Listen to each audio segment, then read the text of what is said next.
that are multiplied, we need fewer objects. Watching Mara Deren's film, Meshes in the Afternoon, which I will show shortly, clearly demonstrates that. Fewer objects, more multiplications. They become categorizing agents of events that are unseen. As they cross the layered virtual realities in film, they move us onto an alertness, wary of what is happening or about to happen. This is the layered structure of time that Henri Bergson talks about as it separates between memory and falsehood. Le souvenir du présent et la fausse reconnaissance, which is the memory of the present and false recognition, is that text I'm referring to. Maya Deren's film makes a clear statement of this, the movie, is an illusion.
Hi.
If Schizotopia was a place, this would be, in my mind, an interesting way of looking at it, because you have this kind of multiplication of a single character, and you have all these kinds of repetitions that are not repetitions, that you get further and further into a situation where this mysterious lady with the mirror face is eventually get out of play, and then the conclusion is that the main character dies and it's the end.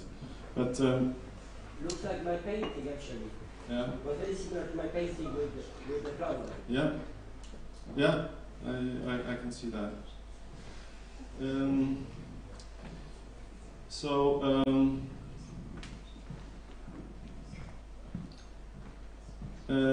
I am thinking of actually going through the last flyers in a little bit shorter way, but I think that in a way that if an object shifts between being abject and gross, hallowed with the fetish value of singularity, and the simply normal, the workability of the object as a categorizing agent becomes multiplied. We become dragged into a terrain of post-theory that I would call forensic anthropology, kind of crime scene anthropology. For in Schizotopia, we are clearly on the crime scene in the contemporary setting that calls for investigation. On the verge of its being revealed as abject, humanity is brought to murder, not only through wars, famine, and sickness, but also in pledging to wage war against reality itself. As false recognition, all this talk about false news and things like that is really about controlling reality, most probably, and also this ideology of the AI, which is a concealed form, maybe Auguste Comte's hidden hand, and the liberalist ideology. The war on reality is also a war that we have to take into consideration with Schizotopia as this peeling of reality, this reality which is beyond digitopia, as an interesting place to investigate. So the abject, as Christabel explains with reference to Winnicott, is a category between the object and the subject, the abject between the subject and the object. It emerges as soon as we are left to our own means in a situation where we must change or annihilate ourselves or others. During such molds shifts, we transfer the load unto the sacrifice. So this is a bit why we have a sacrificial table here. The sacrifice, as the word indicates, is sacred. The sacred is abject with the potential of granting holiness. Agamben's Homo Sacer is abject. The Musulman or Muslim, the walking dead in the concentration camps, were abject. They were part and parcel of granting holiness to a mission, a heroic deed. The question is, are we done with this? We are brought to question whether human beings are bad, badly wired, or both. Here I will concentrate on the wiring. I had a sort of notion at a certain time that someone would bring a weaving loom, so I decided I would discuss the weaving loom. Weaving looms gave rise to the precursors of computers with the Jacquard weaves. Since weaving is done with a woof and a warp, they are binary. So either the thread is caught, either it is not caught, it is either or, and then in the end, with the play of threads, you will get a pattern. However, we know that weaving is not only one way of making fabrics. Felting, for instance, of which Deleuze and Guattari were quite interested in, and knitting are not based on binary code directly. That is 1 and 0. To represent them in a code, we would need something else, a third element between 0 and 1. This could be the empty set, determined with this letter. I don't know if you've seen the empty set. In Norwegian, we have these strange O's with a bar through it. That's the same. No, it's not phi. It's an O with a bar going through it, but it's not vertical bar. It's diagonal. The empty set is described with that. So I think that even though the notion of the empty set would be a mind bender, let us linger at it for a while. The empty set is not the notion of absence, like when something was there. You know, like you're buttoning a shirt, it could be one when it's buttoned, and now is removed when the button is not there, unbuttoned. Alternative to the switch on and off. As in computers, the empty set is a black hole in the situation. So this is one of the reasons why I wanted to include something to do a situation interpretation of Maya Deren's Meshes of the Afternoon. By the way, that movie was made in one afternoon, so it was made in one take. So Meshes in the Afternoon. The title is kind of the kind of explanation also of how it was made. So it either works in an elementary way to collapse one situation and bring up another one. In other words, as a fold. So when we looked at these seemingly iterative situations in Maya Deren's theory, that are kind of repetitions but non-repetitions, they would be folds somehow. Or it could work more like a set and string together a series of situations without entering any of them. It would remain tangential, traversing a variety of situations as a categorizing agent. In Maya Deren movie, we find objects that disappear and reappear. We also find them moving in time and space through montage. We also find the collapse of situations by the intermedium of sleep and dream, and their détournement, whereby multiple situations become stringed together. At this point, we understand that we can no longer inhabit the story, and it is also concluded by the death of the main protagonist. In this sense, Maya Deren succeeded in catching the empty set, or this sign that I indicated, in the film narrative. Mirrors enter centrally in the story, omnipotent agents that feed the story till it breaks.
The thing about Oscar Jorn's De la méthode trialectique is replete with references to science and philosophy. The provenance of his method is entirely different, though.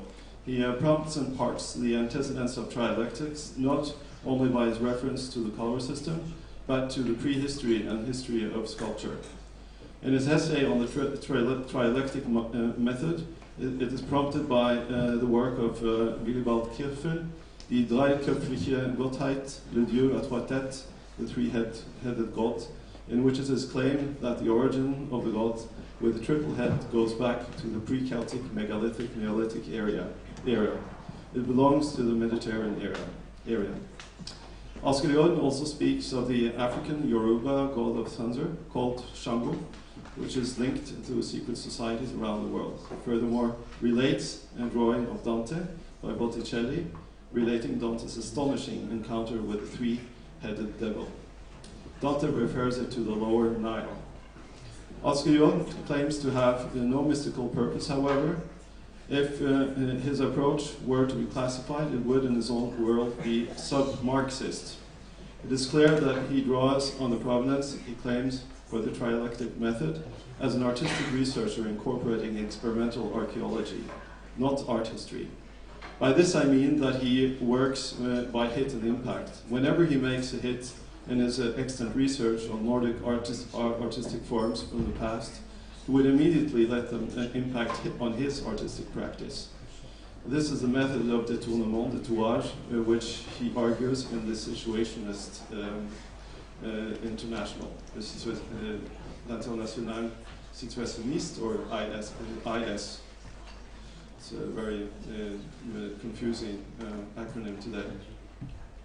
This was in 1956, and it's in the same edition that includes Guy Debord's Théorie de la Philosophie, which I suppose many of you know.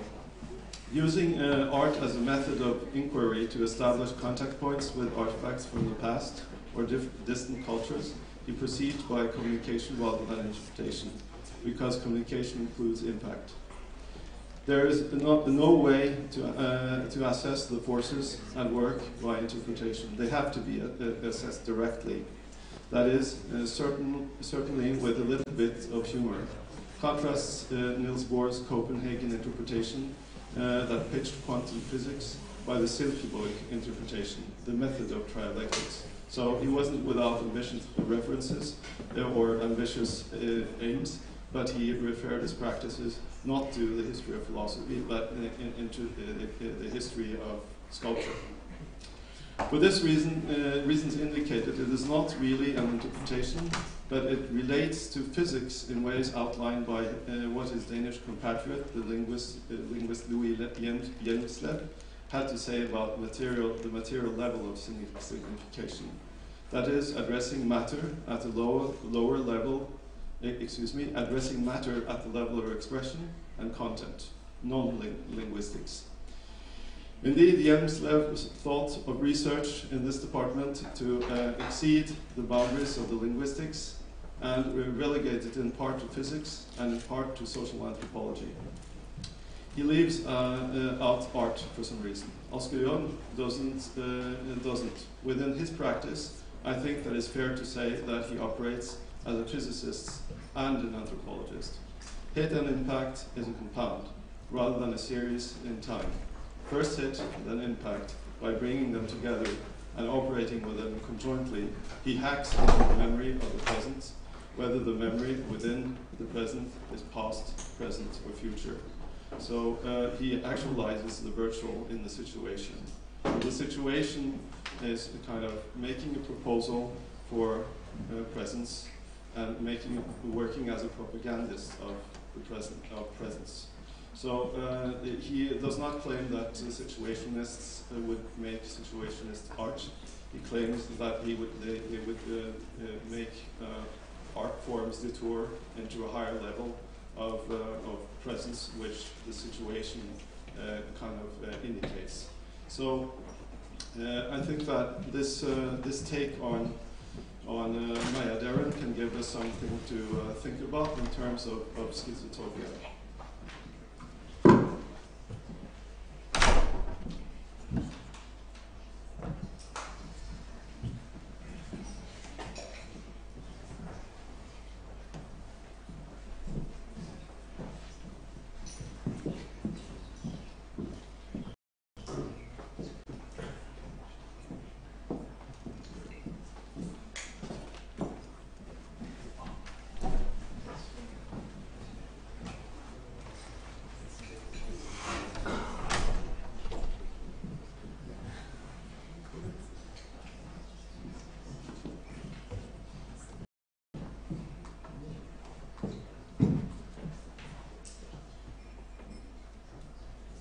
There will have been a lot of them in and out of what I've been writing about here.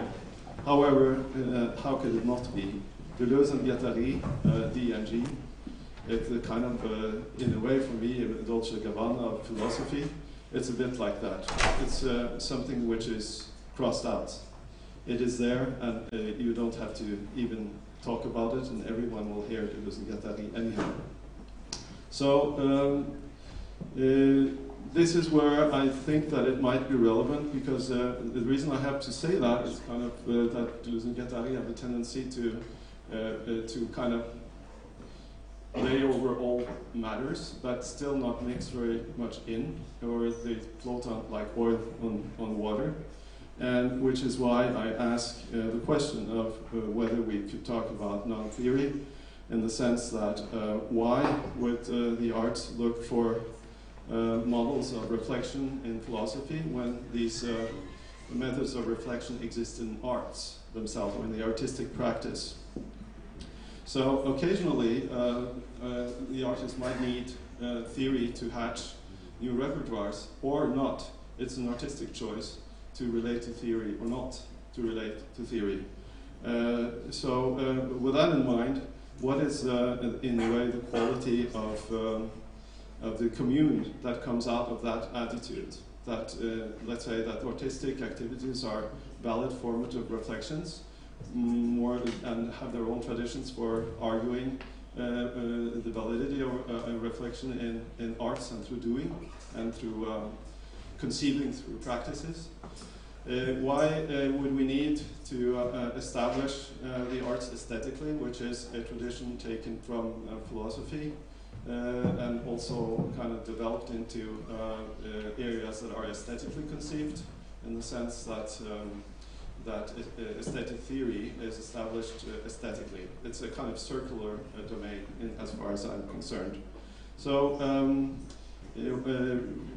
why would not art, the artistic field, brand forms of reflection of its own? And I think maybe the movie that I showed by Maya Deren shows that, with no words. It kind of features or champions somehow the idea of non-theory, in that it has, it boasts clearly reflective ambitions by using the cinematographic medium. So my question is not whether there would be theory or not anymore, but whether it's rather when and from which kind of artistic choice that would involve theory, because it's part of the artistic activity. So that is basically what I want to say, and I'll just stick up then one at this one and have a last comment on where I plan to go further with this.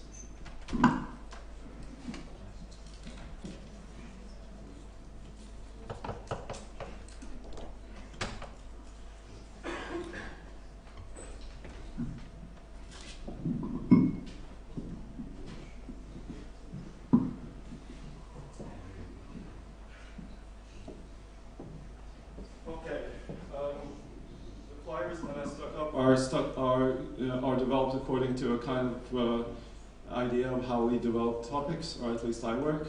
The first in the series is called An Attempt. The second is called Try Again. The third is called Do Something Else. The fourth is called Come Back with a New Perspective. The fifth is called Unlearn. And the sixth is called Crossover. So this is a way of working with the clustering, and let's say having a separate ambition for each flyer, but coming up with a surplus of something that I have to discover by doing them. I wouldn't, in a way, come to this by just thinking. I do the flyers. I usually start with the images to come up with a framing that makes me right, and then in the end, I would look at that harvest and see what I did. So this is a way of thinking about theory development, which is experimental in the sense that you don't know before you go where you will land.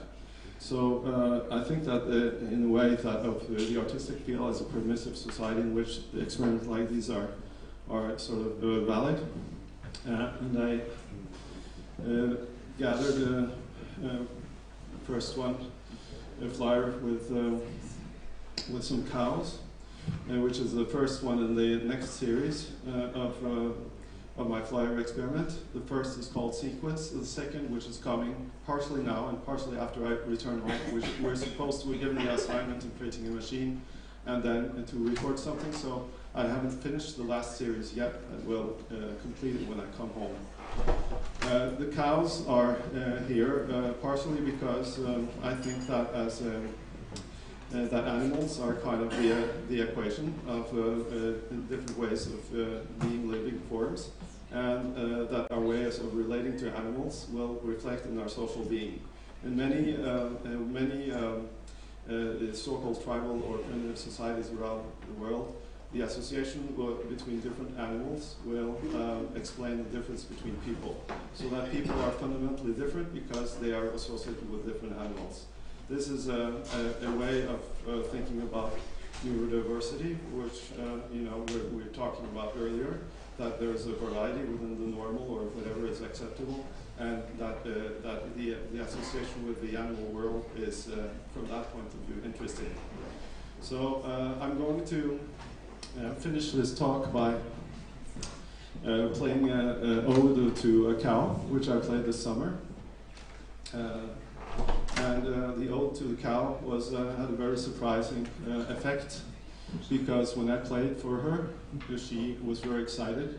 Her back was like a little bit like this, and her head was up like that, and she started to piss and shit. Like, it was like a really emotional moment for the cow.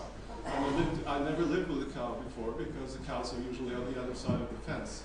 So we lived with a cow, walked with a cow roundabout in Norway, and people actually started to get a bit angry at us because they thought this was animal cruelty in a way. It's strange to keep animals inside, to elevate animals for meat and for milk is okay under conditions that are really not okay. It's not okay. No, it's bad news. But no, it's not okay. I'm not saying it's okay, but for you say it's okay. You said it's okay. No. Okay. No, I'm saying that to people it's okay, and they react as walking with a cow as animal cruelty. That was the point. Okay, and before I intune, this we're going to have music afterwards. So before I intune my ode to the cow, I just wanted to launch a kind of idea, because there's been lots of images that have been created during this event. And I was wondering whether it could be an idea for everyone participating, including the students, or perhaps first and foremost the students, to go through those materials that have been gathered and pick out candidates for Google search page 17 onwards. So not the highlights, not the coolest images, but kind of the, what would your idea of a Google search page 17 onwards be? Is it ordinary? Is it curious? Is it singular? Is it abnormal? What is going on between, beyond Google search page 17 as, in a way, the imagined boundary between Digitopia and Schizotopia? Maybe it's the place where the city begins.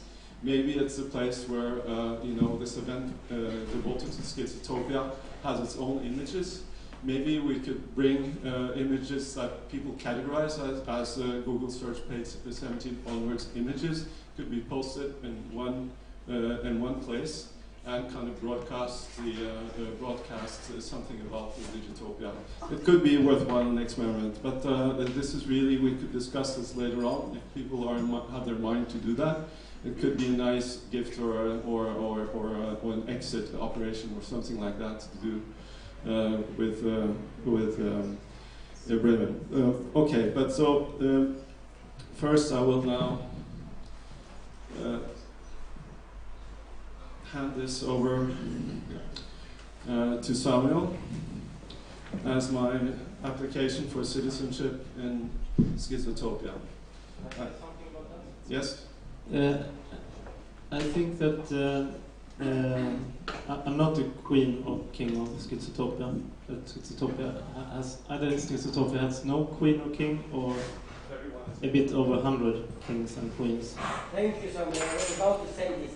I knew it, Donald. I felt it in the air. Thank you. The queen number 2, that is number 3 is free. So I think that the application. Who do you think should decide if you are a participant or citizen? I had the idea that an application for citizenship in Schizotopia might actually be the passport. Yes. That would be that's a good idea. This dilemma. But now I have to make my statement now because now it's form. Because I'm really pissed off on you. I have to make my statement. I'm the queen number 2. I am the queen number 2. But when it's Jonas, you see, he's taking over the Schizotopia. This man is taking over the Schizotopia, and you are sleeping because this is like he decides what to do with Schizotopia. It's your Schizotopia, and he makes something of this in front. Yeah, and then nobody cares here. Yeah? Yes, we care. Okay. He's taking over the Schizotopia, and you don't care. I'm the queen number 2, okay? So please, you can raise this question during Q&A. Huh? You can raise this later on, not now. I'm the queen. You're nothing. I'm the queen. I know. So shut up. He's I'm not the finished. queen. He's not finished. He's not. Yes, he's will finish this, of course, but he's not in this. There are 2 queens and nothing else. Okay. Go ahead.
thank you for this. This was the great contribution to Schizotopia, because this was exactly what I'm telling Andreas here, that people need to make hierarchy of everything. Remember Andreas? He's a kind of leader, Andreas.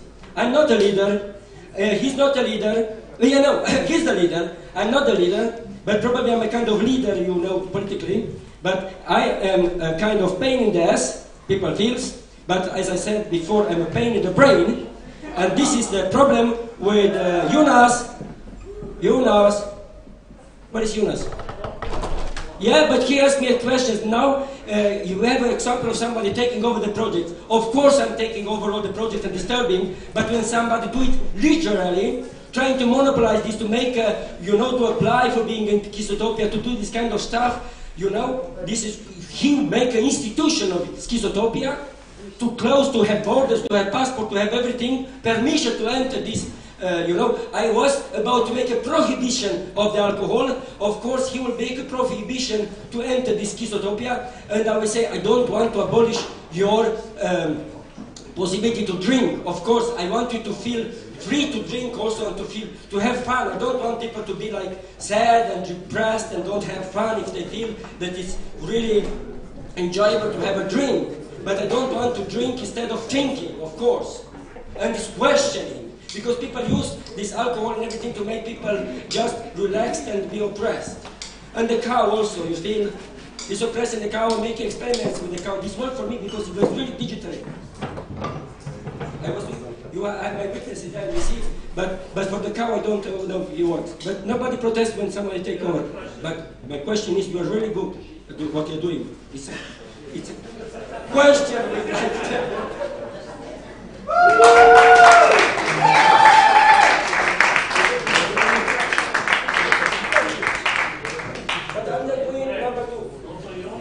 Any harm, so don't pick on him anymore. It's okay, he made a comment, it was not to offend you. You're still friends. Anyone else? Have a question? Matteo?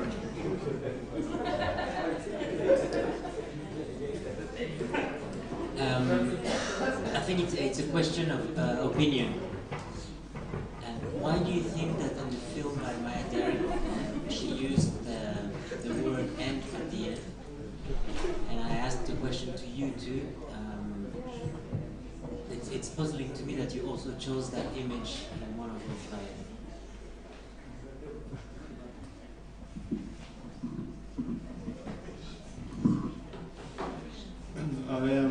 I chose the end because it's a kind of a mirror word, in the sense that it means to be, let's say, it is the end in the sense of the end when you're going towards, like a goal, and the end in the sense of something which is finished.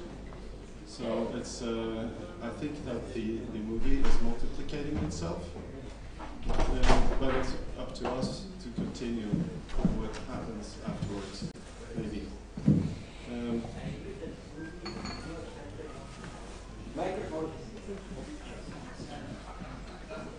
No, I agree with what you said, and the continuation is up to us. And therefore, that's why I'm questioning the existence of that image, which somehow is counterproductive. Of course, I cannot. Of course, there's two levels here, because it's an artistic choice on account of Maya Deren. She might have followed the convention. It was made in Hollywood, and so she's kind of teasing a bit. And she belonged to a group like, I remember now her colleague, which is Anais Nin, and she kind of belonged to a group of people who were challenging at the same time teasing. You know, so they were part of something and they're not part of it at the same time. So it could have been something like that. And my reason for bringing in the end is it has to be seen independently from that. I think that it is interesting that she ends with something very calligraphic. It's the only word that emerges in the entire. It's very calligraphic. It ends, or typographic, calligraphic, so to speak. It's a very, a type which is kind of really sort of between a typographic expression and something quite handmade in a way. So it's kind of a touch of something that comes towards the end, which is totally absent. What's going on? Do they know? You are genius. What? You are genius. Well, am I? Okay, thank you. Me too.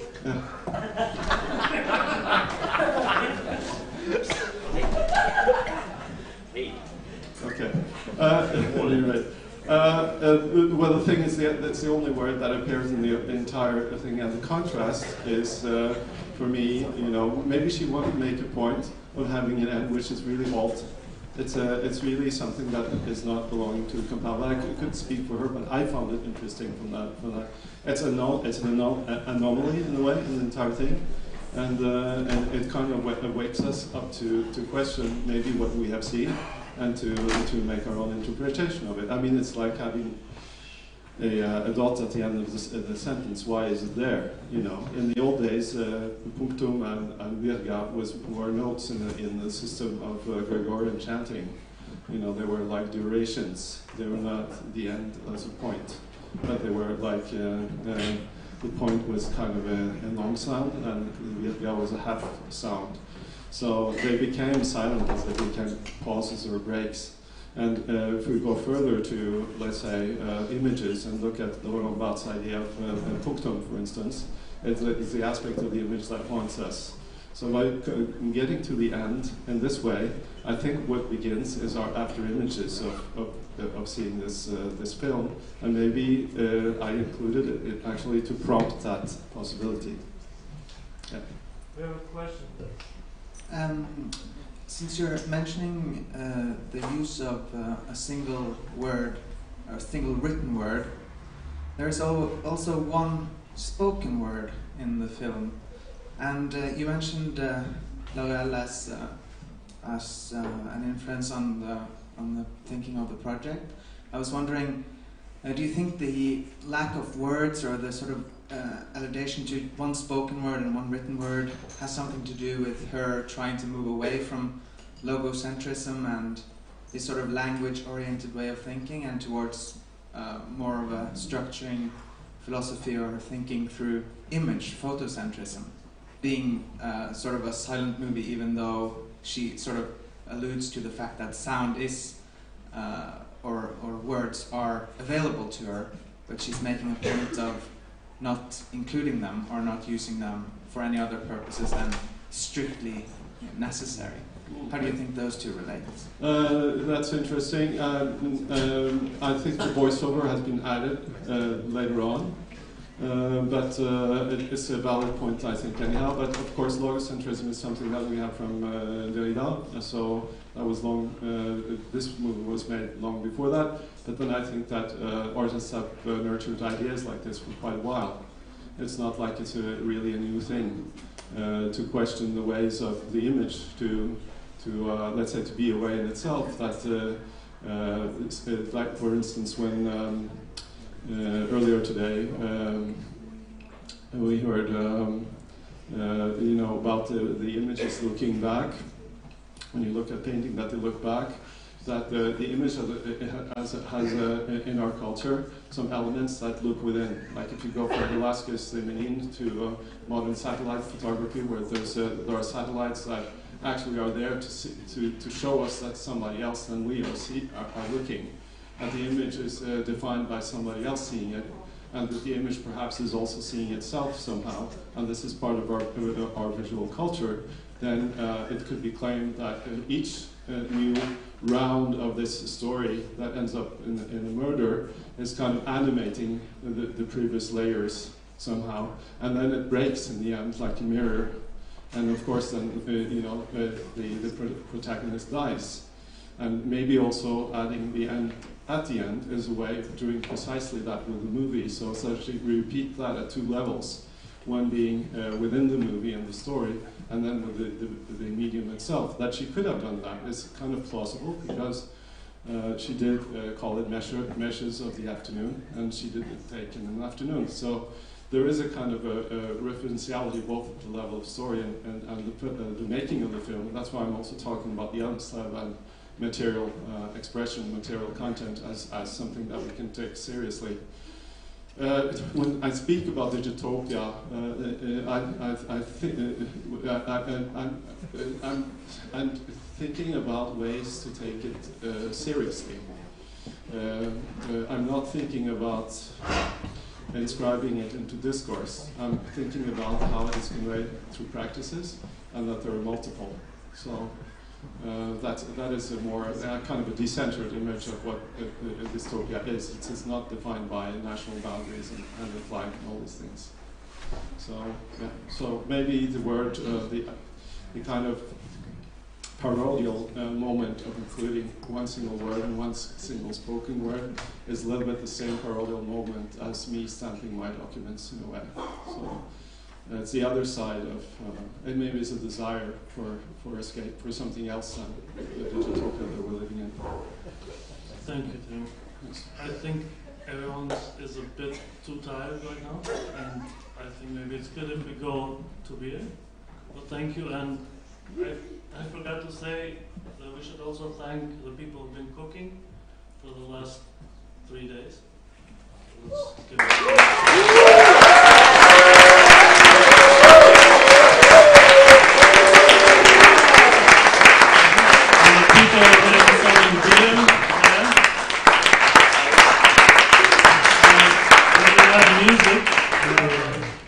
soon by Marvin. Are you going to play? And Robin. And Robin. But Robin first. Robin first and Marvin. Samuel, do you want to say something for today?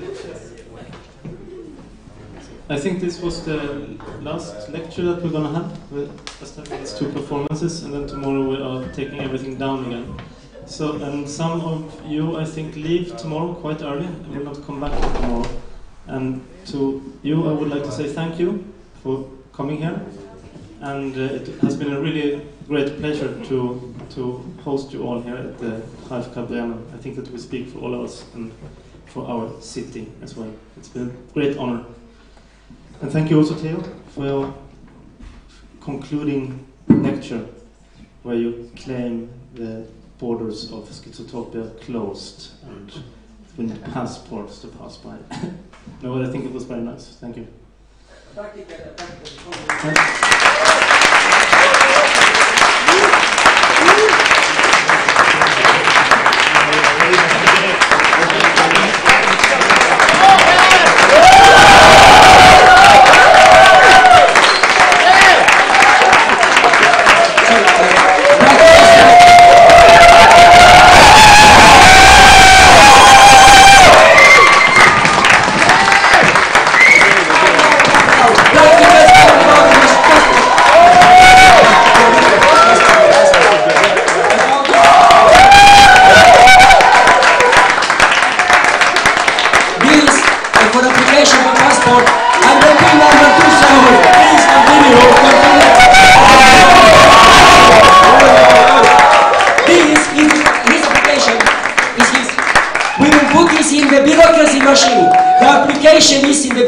Machine here. Now we will run the bureaucracy machine for the application for the Schizotopia. So please start the bureaucracy machine. See if this will be applied. Let us see the first application for Schizotopia.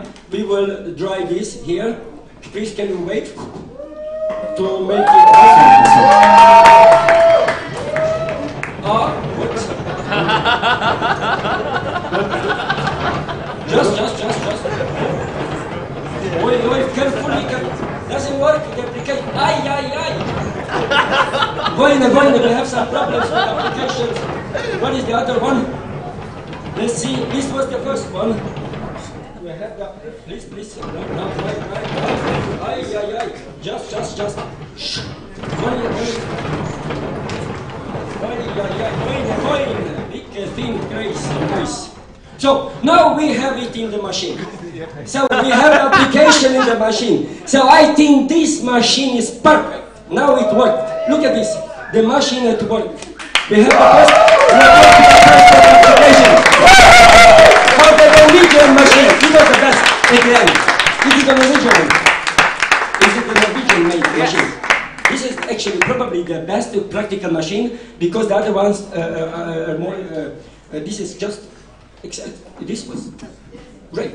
The genius, genius is a new word. Not male genius, not female genius, just simply genius. Or genius. Dorina. Thank you very much. Now I have to quit. I don't want to speak all the night because we have to have a party and have fun fun.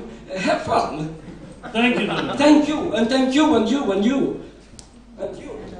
Thanks to all the schools again, and specifically to all the students from this school who have been working really hard for the last month to make this happen.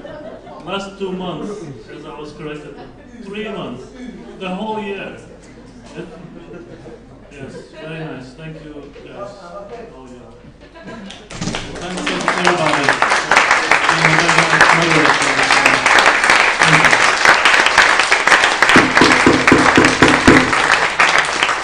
Let's have a beer, or a wine, or gin tonic.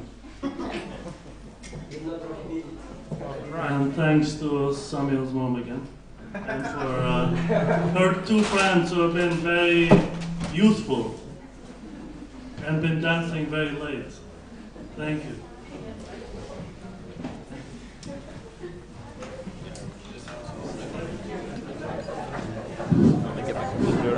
Marvin has something to say. So let's have a small break and put away the stuff here, and then we put the beanbags in front and maybe sit down there. Yes, and then Robin's gonna play. Yes.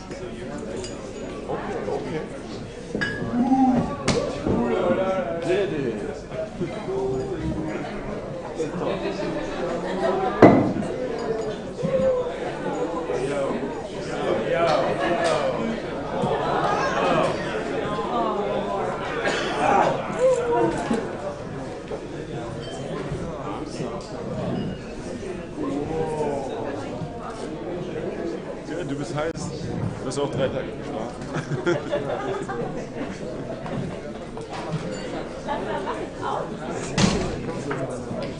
So, Leo heute noch ganz allein hier.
Dabei läuft es ja von oben.